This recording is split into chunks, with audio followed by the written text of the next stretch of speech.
All right, folks, as we used to say back in the day, you've got mail.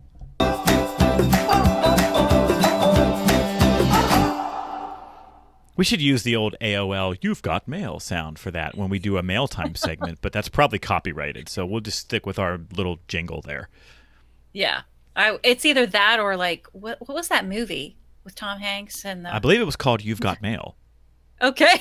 That's what I was thinking too. So either way it'd be an infringement of some kind or something. Well, but Tom Hanks is welcome on the show anytime, just as a blanket, Oh, putting it out there into the universe kind of thing. manifest it, make it so. And if he ever comes on the show, I would like to be a part of that, even if I'm just a small little dot in this the side of the screen. Okay, that We was a will really bad absolutely tangent. do that. It's all good. All right, What we got is some in the mail. mailbag? Yeah, we got a great question this week that I thought we would devote a segment to. This is from Mary in Montana, and she wrote to us over email. And if you want to email the show, you want to ask a question, just shoot an email over to bossbetternow@gmail.com. Here's Mary's question. Hi, Joe. I'm hoping you and Alyssa can provide some insight. I oversee an entirely remote working staff, and as of late, I've been getting the question, so what does so-and-so do all day anyway, in reference to another employee or staff member. Frankly, this question annoys me. I see how hard they all work, but the "I work the hardest and no one else works as hard as I do" attitude is rampant. It makes me feel as if I'm possibly not spotlighting their work enough. How can I change this conversation and attitude in our culture? Oh, I have so much to say.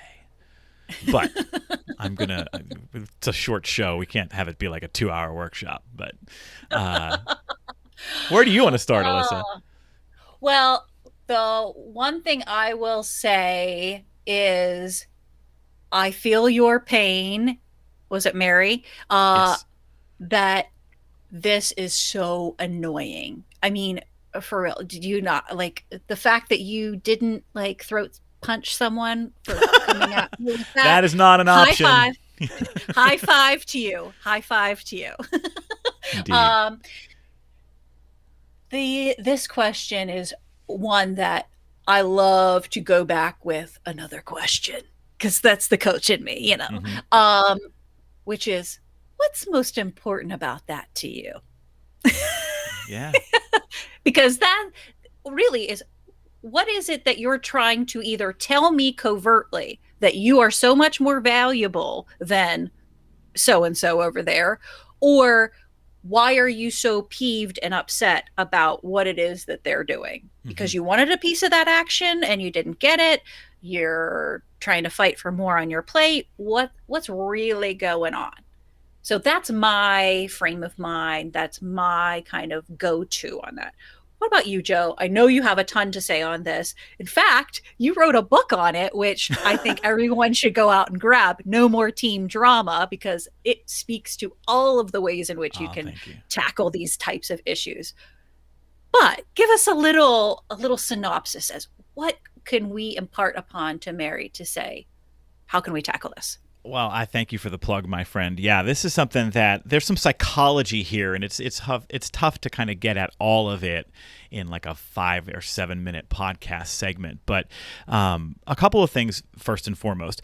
Mary, in part, you did sort of answer your own question. You said maybe this makes me feel like if I'm possibly not spotlighting their work enough, and that is certainly the tactical response to wanting to maybe prevent this. If you work in an organization and you want people to have a deeper, more sophisticated understanding of how their teammates spend their time all day, then spotlighting their work more often, asking them to present a little bit more about what challenges they face in their role or the kinds of sophisticated problems they solve or the expertise they are required to bring to their work is a great way to sort of constantly keep people in the loop. It's also sort of a mini version of cross-training. That way, if you ever had an interest in moving people around or people wanted to try their hands at different things, they have a better flavor of what else is going on around them in their areas.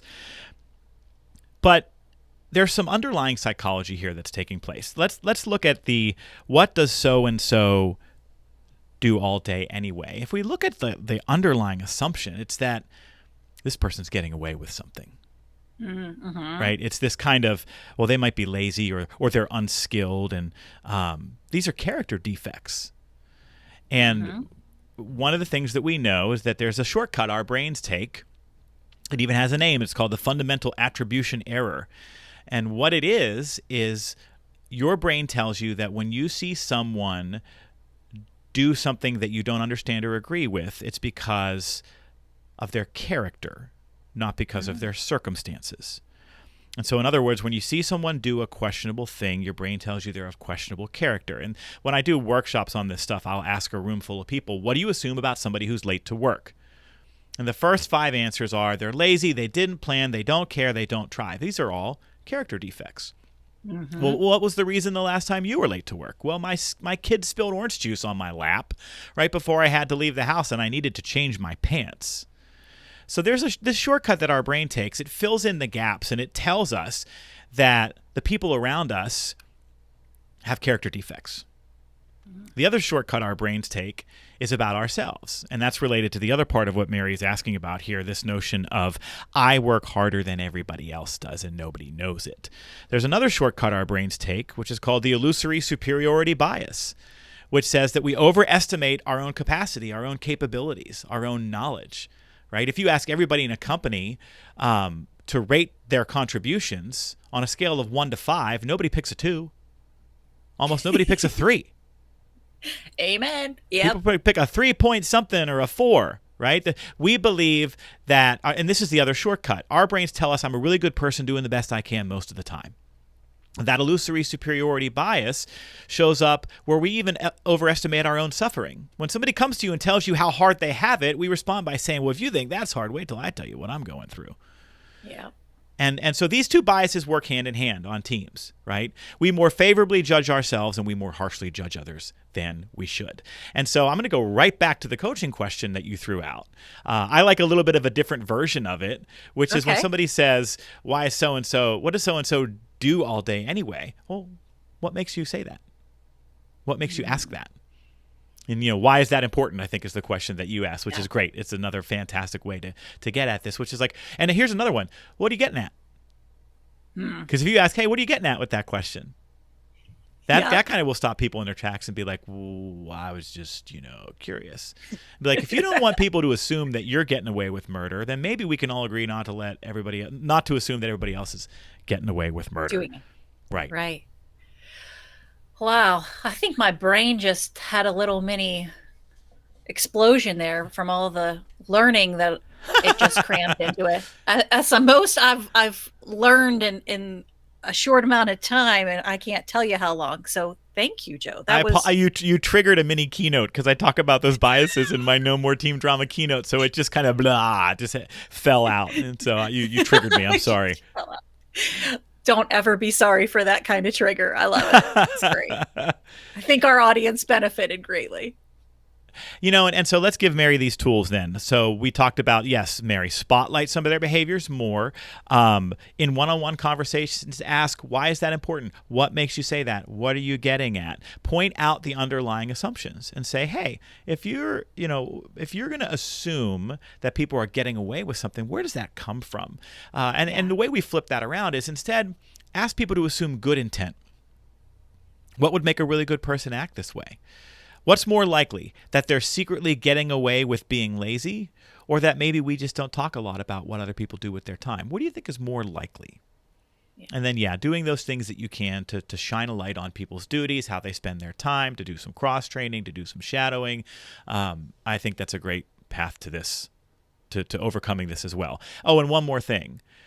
I have no problem with a boss responding to these kinds of comments and questions with a little tiny bit of an edge. Be like, hold on, time out. That is annoying.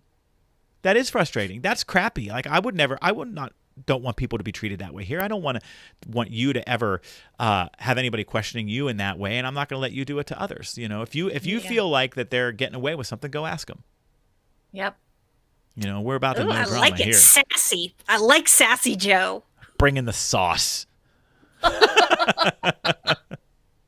Well, that's mail time, so we'd love to hear from you. Again, send us your questions, your topics to bossbetternow@gmail.com.